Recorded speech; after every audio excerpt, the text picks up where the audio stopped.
नमस्कार, जन टीवी देख रहे हैं आप। मैं श्वेता शर्मा आपके साथ। खबरों की शुरुआत से पहले एक नजर डालेंगे अभी की हेडलाइंस पर।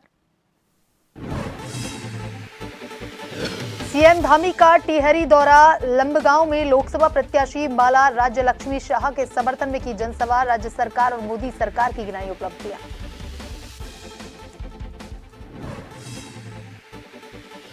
उत्तराखंड फतेह के लिए बीजेपी तैयार। दिग्गजों की रैली और प्रचार धुआंधार। 2 अप्रैल को पीएम मोदी की रुद्रपुर में जनसभा। 3 और 4 अप्रैल को जेपी नड्डा पिथौरागढ़ और विकास नगर में रैलियां। उत्तराखंड में 5 लोकसभा सीटों के लिए चुनावी मैदान में 55 प्रत्याशी। केवल अल्मोड़ा से एक प्रत्याशी ने नामांकन लिया वापस। अपर मुख्य निर्वाचन अधिकारी ने दी जानकारी।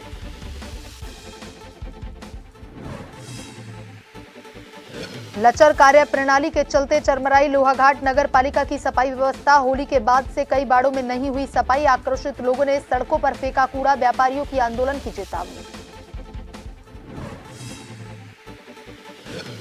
सुहावने मौसम के बीच पर्यटकों से गुलजार नैनीताल। नौकायान, रोपवे और घुड़सवारी का उठाया लुत्फ। व्यापारियों में दिखी खास रौनक।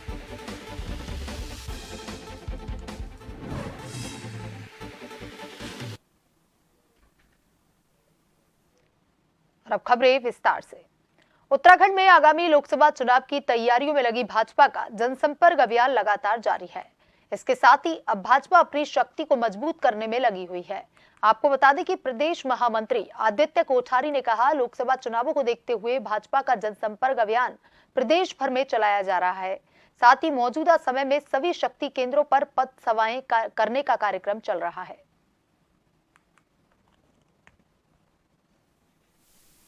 हम लोग सभी शक्ति केंद्रों में पथ सभाएं करने का कार्यक्रम हमारा चल रहा है वर्तमान समय में, और 7,000 से अधिक हम लोग नुक्कड़ सभाएं करेंगे। इन पथ सभाओं के माध्यम से, नुक्कड़ सभाओं के माध्यम से केंद्र सरकार और राज्य सरकार की जो महत्वपूर्ण उपलब्धियां हैं, इनको जन जन तक पहुंचाने का हमारा लक्ष्य है।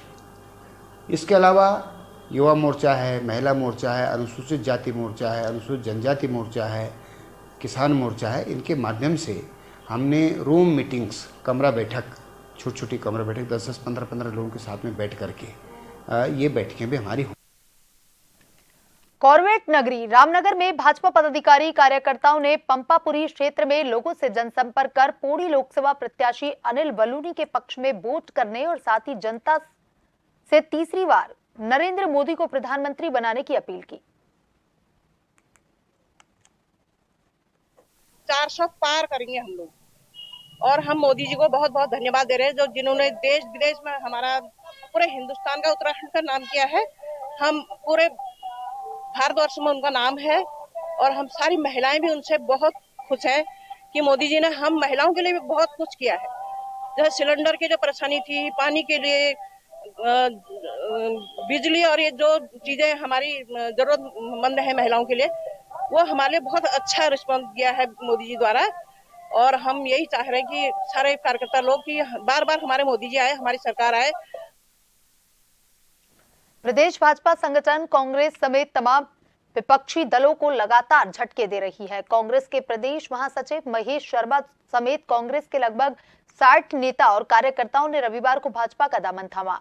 आपको बता दें कि देहरादून प्रदेश भाजपा कार्यालय में प्रदेश अध्यक्ष महेंद्र भट्ट, कालाढूंगी विधायक वंशीधर भगत एवं भाजपा के वरिष्ठ नेता महेंद्र अधिकारी ने महेश शर्मा को भाजपा की सदस्यता दिलाई।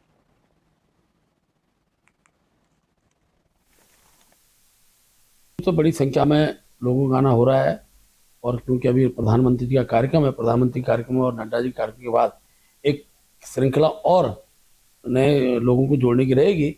और आज एक कांग्रेस के वरिष्ठ नेता हमारे दल में आ रहे हैं, हम उनका स्वागत कर रहे हैं, और कुछ दिनों में आप देखेंगे श्रृंखला और बढ़ेगी। लगातार हम कांग्रेस पार्टी में रह करके जनसेवा करते आए हैं, पंचायतों में रह करके। आज मेरे लगभग 65-70 लोग यहाँ पर जितने लोग आए हैं, कोई वो भीड़ का हिस्सा नहीं है। जितने लोगों से मैं संपर्क करना चाहा वो यहाँ पर आए हैं। इसके बाद हजारों की संख्या में कालाढूंगी, विशेषकर कालाढूंगी विधानसभा क्षेत्र में लोग भारतीय जनता पार्टी की सदस्यता से जुड़ेंगे, और इसी चुनाव में ऐसी स्थिति आएगी कि कांग्रेस के लोगों को पोलिंग बूथों पर कार्यकर्ता नहीं मिलेगा। खबर डोईवाला से है, जहां एसडीआरएफ मुख्यालय जौली ग्राउंड में पहली बार नागरिक पुलिस के 171 जवानों को 9 माह का प्रशिक्षण दिया गया है। जवानों को आपदा रेस्क्यू कार्य के लिए भी दक्ष किया गया है। बता दें कि इन जवानों को उत्तराखंड पुलिस में शामिल किया जाएगा। रविवार को एसडीआरएफ मुख्यालय में भव्य दीक्षांत समारोह का आयोजन किया गया। समारोह में अपर पुलिस महानिदेशक अमित कुमार सिन्हा मुख्य अतिथि के रूप में शामिल हुए। एसडीआरएफ कमांडेंट मणिकांत मिश्रा ने बताया कि इन सभी जवानों को उत्तराखंड में विभिन्न स्थानों पर तैनात किया जाएगा। वैकेंसी जो चल रही थी, अच्छी बात यह है कि वैकेंसीज हमारी पूरी होने लगी और हमारे अभी जो आपने देखा कि यहाँ 171 आरक्षी उत्तीर्ण हुए हैं, ऐसे अन्य स्थानों पर भी हमारे आरक्षी आज ही के दिन उत्तीर्ण होकर पुलिस सिस्टम में आ रहे हैं। और सबसे बड़ी बात है कि सब इलेक्शन के टाइम में हम इन लोग सबका उपयोग कर सकते हैं। ये आज की ये जो भव्य दीक्षांत परेड थी, उसमें सारी व्यवस्था, सारा अरेंजमेंट इन्हीं प्रशिक्षुओं के द्वारा किया गया था, जिससे कि इनकी लीडरशिप की भी जानकारी हमें मिली और अच्छे से इन्होंने अपने इस परेड को संपन्न कराया। ट्रेनिंग में हमने यातायात प्रबंधन, आपदा प्रबंधन, CCTNS, कंप्यूटर से रिलेटेड, फोरेंसिक से रिलेटेड सभी प्रकार की जानकारी दी। नए कानून जो भारतीय न्याय संहिता, भारतीय नागरिक सुरक्षा संहिता और भारतीय साक्ष्य। सीधे लिए चलते हैं आपको मेरठ, जहां पर प्रधानमंत्री नरेंद्र मोदी संबोधित कर रहे हैं।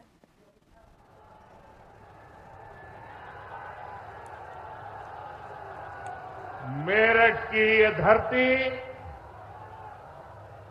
क्रांति और क्रांति वीरों की धरती है। इस धरती पर बाबा अवगढ़ धाम उसका आशीर्वाद है। और सीधे आपको तस्वीरें दिखाते हैं, जहां पर केंद्रीय गृह मंत्री अमित शाह जयपुर से सीकर के लिए रवाना हो रहे हैं। आप देख रहे हैं तस्वीरें जन टीवी के माध्यम से सीधी, जहां पर केंद्रीय गृह मंत्री राजस्थान के 2 दिवसीय दौरे पर आए हुए हैं। लोकसभा चुनाव को लेकर के केंद्रीय गृह मंत्री राजस्थान के दौरे पर हैं। ये 2 दिवसीय दौरा है, जहां पर सबसे पहले वो जयपुर आए हैं और उसके बाद अब यहां से सीकर के लिए गृह मंत्री अमित शाह रवाना हो रहे हैं। आप उनका काफिला देख सकते हैं। काफिला जो है वो सीकर के लिए रवाना होगा।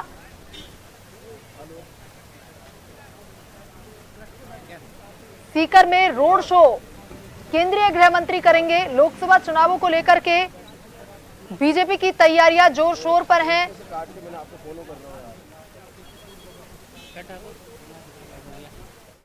भाई सीधे लिए चलते हैं आपको मेरठ, जहां पर प्रधानमंत्री नरेंद्र मोदी कार्यक्रम को संबोधित कर रहे हैं। 2014 में और 2019 में मैंने अपने चुनाव अभियान की शुरुआत यही मेरठ से की थी।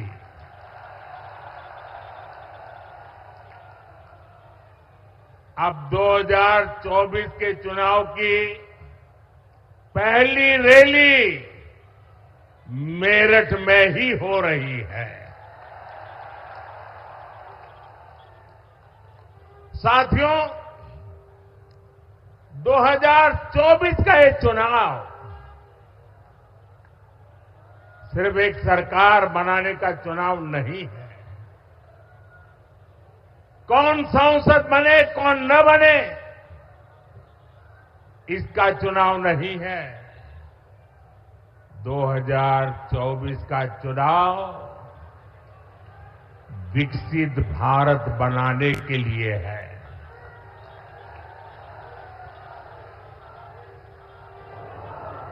दो 2024 का जनादेश भारत को दुनिया की तीसरी सबसे बड़ी आर्थिक महाशक्ति बनाएगा। मैं आपको याद कराना चाहता हूं, जब भारत दुनिया में 11वें नंबर की अर्थव्यवस्था था, तो भारत में चारों तरफ गरीबी थी। जब भारत 5वें नंबर पर पहुंचा तो 25 करोड़ देशवासी गरीबी से बाहर निकलने में सफल हुए। और मैं आपको गारंटी देता हूं, जब भारत दुनिया में नंबर 3 पर पहुंचेगा तो देश में गरीबी तो दूर होगी ही, लेकिन साथ साथ एक सामर्थ्यवान,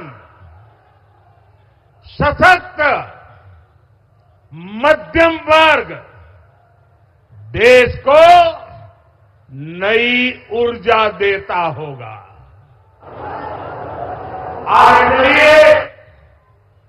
आज पूरा देश कह रहा है, तीसरी बार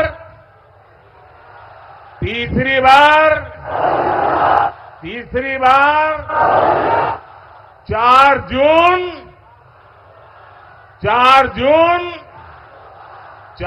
जून साथियों, मैंने लाल किले से कहा था, यही समय है, सही समय है। भारत का समय आ गया है। भारत चल पड़ा है। आज भारत में तेजी से आधुनिक इंफ्रास्ट्रक्चर बन रहा है। आज भारत इंफ्रास्ट्रक्चर के निर्माण पर अभूतपूर्व निवेश कर रहा है। वक्त तो चला है छोटी सी ब्रेक का। ब्रेक के बाद वापस खबरों की तरफ रुख करेंगे।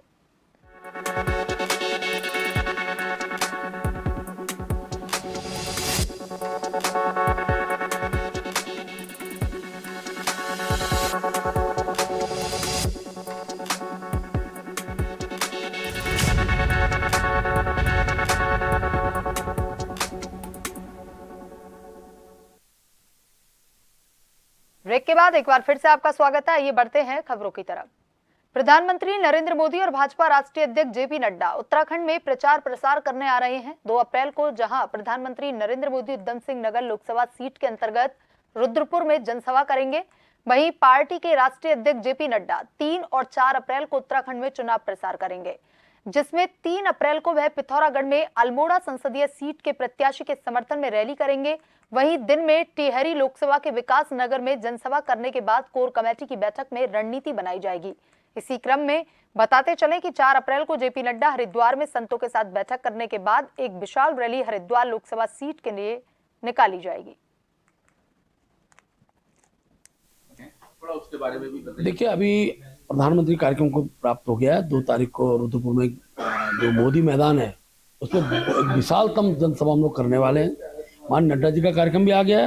नड्डा जी कार्यक्रम पिथौरागढ़ में, विकास नगर में और टिहरी लोकसभा कोर कमेटी की बैठक के साथ साथ अगले दिन हरिद्वार के अंदर शोभा रोड शो और संत महात्माओं के साथ उनकी बैठक हम करने वाले हैं।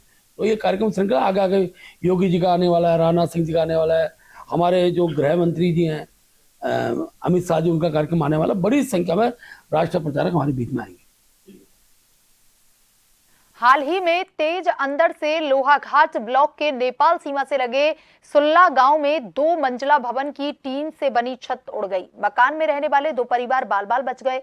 रविवार को सुल्ला के ग्राम प्रधान प्रतिनिधि त्रिलोक सिंह ने बताया कि शनिवार दोपहर को चले तेज अंदर से मकान की छत उड़ गई। वहीं इस घटना से दोनों परिवारों को काफी नुकसान पहुंचा है। तो वहीं आपको बताते चले कि ग्राम प्रधान प्रतिनिधि ने प्रशासन से दोनों परिवारों को मुआवजा देने की मांग की है। सूचना पर रविवार को क्षेत्र के राजस्व उप निरीक्षक सलमान खान मौके पर पहुंच गए हैं। उनके द्वारा नुकसान का आकलन किया जा रहा है। कुल मिलाकर एक बड़ी दुर्घटना होने से बाल बाल बच गए।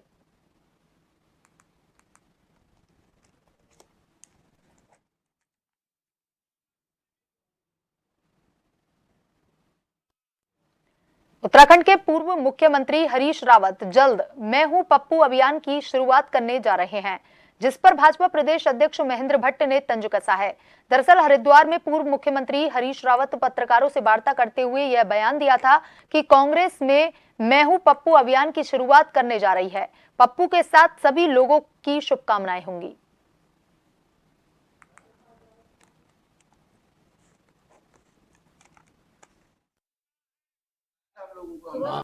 एक तरीके से वो अपने नेता पर ही इस प्रकार की एक व्यंग्यात्मक टिप्पणी कर रहे हैं। तो राहुल गांधी को हमने तो कहानी पूरा देश उस रूप में बोल रहा है, लेकिन अगर वो ये कहते हैं कि मैं भी हूं पप्पू अभियान चलाते हैं, तो कांग्रेस में कितने पप्पू हो जाएंगे इसकी गणना करनी मुश्किल होगी।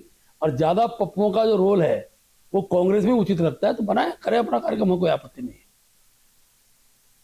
लोहाघाट नगर पालिका की लचर कार्य प्रणाली के चलते लोहाघाट नगर की सफाई व्यवस्था बुरी तरह से चरमरा गई है, जिस कारण स्थानीय लोगों और व्यापारियों में पालिका के खिलाफ काफी आक्रोश है। जिला बार संघ अध्यक्ष राम सिंह विष्ट और निवर्तमान पालिका अध्यक्ष गोविंद वर्मा और लोगों ने कहा कि होली के बाद कई बाड़ों में पर्यावरण मित्रों के द्वारा साफ सफाई तक नहीं की गई है और न ही कूड़ा वाहन घरों और प्रतिष्ठानों से उठाने के लिए आ रही है। नगर पालिका की इस कार्य प्रणाली के चलते आक्रोशित व्यापारी और लोगों ने नगर की सड़कों में कूड़ा फेंक दिया। उन्होंने चेतावनी देते हुए कहा कि अगर पालिका अपनी कार्य प्रणाली में सुधार नहीं लाती है तो पालिका के खिलाफ आंदोलन करने को हम बाध्य होंगे।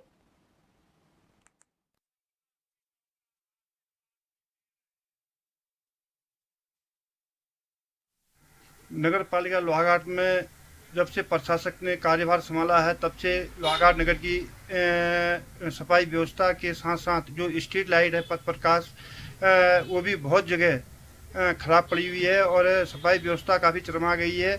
और पिछले होलियों से अभी तक बहुत सारे वार्डों में न पर्यावरण मित्र भेजे जा रहे हैं नगर पालिका द्वारा और न कूड़े की गाड़ी भेजी जा रही है, और जिससे कि समस्त व्यापारी भाइयों को काफ़ी दिक्कतों का सामना करना पड़ रहा है। साथ ही साथ जो आवासीय भवन है, वार्डों में रहने वाले हमारे मातृशक्ति और युवा शक्ति और हमारे बुजुर्ग, उनको भी काफ़ी दिक्कतों का सामना करना पड़ रहा है। आगामी लोकसभा चुनाव को लेकर के भाजपा ने प्रधानमंत्री नरेंद्र मोदी और भाजपा के राष्ट्रीय अध्यक्ष जेपी नड्डा की उत्तराखंड में होने वाली जनसभाओं की तिथि घोषित कर दी है। इस दौरान भाजपा प्रदेश महामंत्री आदित्य कोठारी ने जानकारी देते हुए बताया कि 2 अप्रैल को प्रधानमंत्री नरेंद्र मोदी उत्तराखंड दौरे पर रहेंगे। इस दौरान रुद्रपुर में नैनीताल से लोकसभा प्रत्याशी अजय भट्ट के समर्थन में विशाल जनसभा को संबोधित करेंगे। उन्होंने कहा कि पीएम मोदी की जनसभा की तैयारी शुरू कर दी है। रुद्रपुर में होने वाली रैली के लिए प्रदेश महामंत्री खिलेंद्र चौधरी को रैली संयोजक नियुक्त किया गया है, जिसमें युवा मोर्चा, महिला मोर्चा सहित तमाम मोर्चा रैली में संख्या जुटाने का कार्य करेंगे। उत्तराखंड में भारतीय जनता पार्टी के 16 केंद्रीय नेताओं को चुनाव प्रचार के लिए स्टार प्रचारक के रूप में आना है और इनमें से प्रधानमंत्री आदरणीय नरेंद्र मोदी जी, राष्ट्रीय अध्यक्ष आदरणीय जेपी नड्डा जी, गृह मंत्री अमित शाह जी, रक्षा मंत्री राजनाथ सिंह जी और उत्तर प्रदेश के मुख्यमंत्री आदरणीय योगी आदित्यनाथ जी प्रमुख रूप से हैं। अभी तक आदरणीय प्रधानमंत्री नरेंद्र मोदी जी का 2 अप्रैल को आने का कार्यक्रम तय हुआ है। नैनीताल लोकसभा के रुद्रपुर में मोदी जी एक विशाल जनसभा को संबोधित करेंगे। प्रदेश के मुख्यमंत्री आदरणीय पुष्कर सिंह धामी जी, प्रदेश अध्यक्ष आदरणीय महेंद्र भट्ट जी मोदी जी की जनसभा की तैयारियों में जुटे हुए हैं। हल्द्वानी में राजनीतिक दल द्वारा बिना अनुमति के कॉल सेंटर चलाए जाने के मामले प्रकाश में आए हैं। कांग्रेस नेता द्वारा ऑब्जर्वर को की गई शिकायत के बाद सहायक रिटर्निंग अधिकारी ने मामले की जांच की और संबंधित पार्टी को नोटिस जारी करते हुए 48 घंटे के भीतर पार्टी के पदाधिकारियों को अपना पक्ष रखने के निर्देश दिए हैं। सहायक रिटर्निंग अधिकारी हल्द्वानी एपी वाजपेयी का कहना है कि ऑब्जर्वर के माध्यम से की गई शिकायत पर कार्रवाई की। बताया गया है कि पार्टी विशेष का कॉल सेंटर चलाया जा रहा है।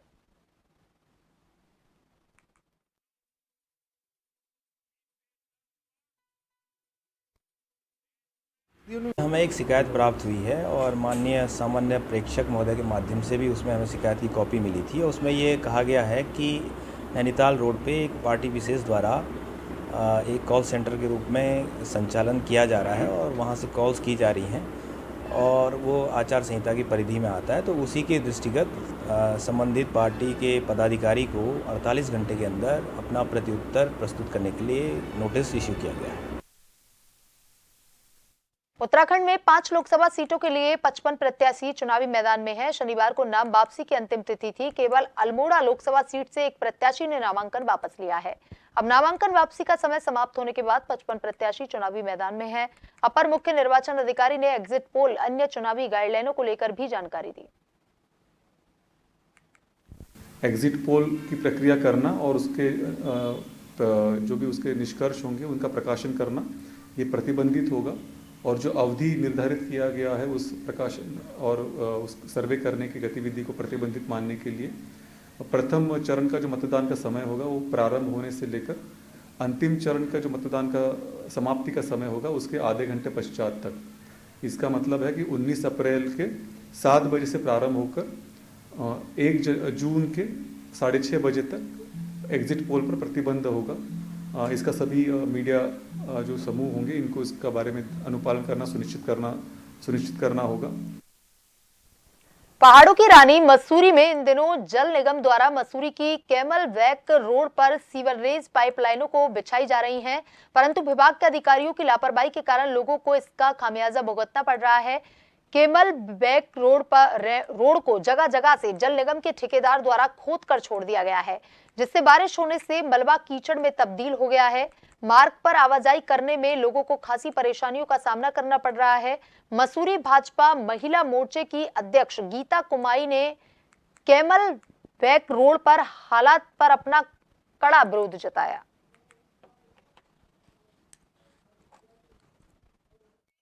काम जल निगम द्वारा किया जा रहा है, सीवर लाइन बिछ रही है। किसी भी काम को करने का एक तरीका होता है। मैं हमेशा से कहती हूँ कि पैच वर्क में काम करें। जब हम काम करें तो कहीं पे भी पानी की लाइन नहीं टूटनी चाहिए, बिजली की व्यवस्था भंग नहीं होनी चाहिए। कोई भी किसी भी विभाग का अधिकारी यहाँ पे साथ में नहीं है।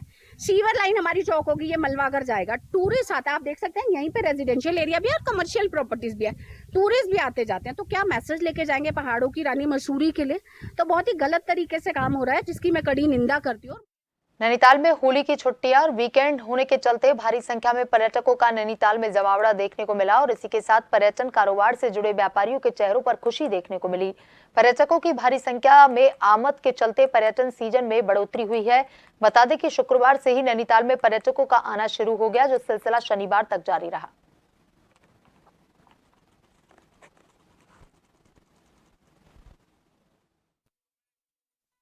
बहुत ही अच्छा लग रहा है। मुझे लग रहा है नैनीताल में ही नेचुरल ब्यूटी भी बची हुई है।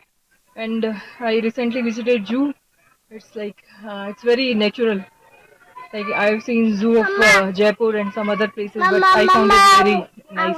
बहुत ही अच्छा फील हुआ। यहाँ पे हर तरह के जो जानवर वगैरह हैं वो हैं, वॉल्फ वगैरह है, टाइगर है, गुलजार है और काफी सारे, मतलब बहुत अच्छा महसूस हो रहा है इन पहाड़ों में आके। तो यूपी और नैनीताल में जमीन आसमान का अंतर है यहाँ पे, क्योंकि पहाड़ी एरिया ऑब्वियसली पहाड़ी एरिया है, तो यहाँ पे मतलब थोड़ी ठंडक है, तो बहुत ही अच्छा महसूस हो रहा है।